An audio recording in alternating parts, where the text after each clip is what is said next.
pang ribbon ito. At saka, ito pala yun. Mild and divine. Ito, ilalagay itong alak na to. Yan, dito sa box. Ilalagay dyan.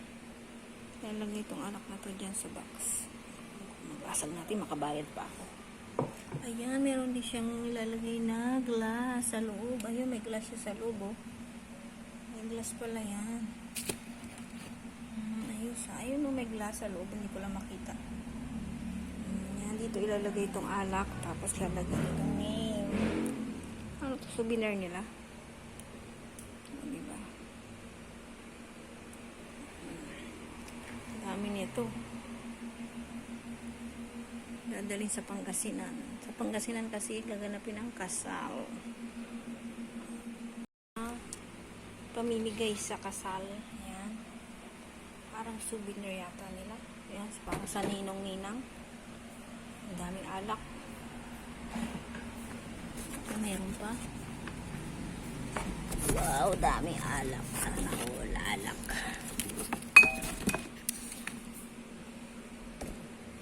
Parang ano lang naman daw to. Parang Maria Clara rin lang daw, sabi ni Joy. Hindi naman tayo mabibigyan nito dahil hindi naman tayo makakapunta. Pero niyaya naman ako ni Angie. Kasi lang. Siyempre, doon ka pa matutulog. Ang dami, no? Ilang alak kaya to? Ha? Ha? Oo, kasi mabigat yan eh.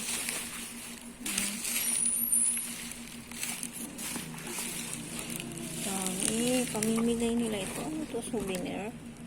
Dami, no? Maliit. Cute, cute, cute.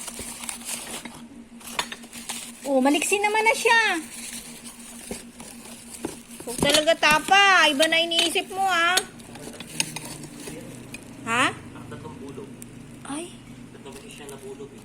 Ano? Sa labas. Ang dami. Ito yung mga gagamitin sa kasal. Yung iba pinamigay nila dito. Oo. Tapos ito yung mga glass. May mga pangalan na yung glass. Gagamitin ito sa kasal, guys. Ayan. Yung mga pangalan na siya, oh. Ayan. Gagamitin nila sa kasal. Ito yung kanilang invitation. Ayan. Divine. Mild. Divine. Invitation nila. Liit. Cute, cute, cute. Kaya nagre-ready na sila. Para sa kanilang wedding.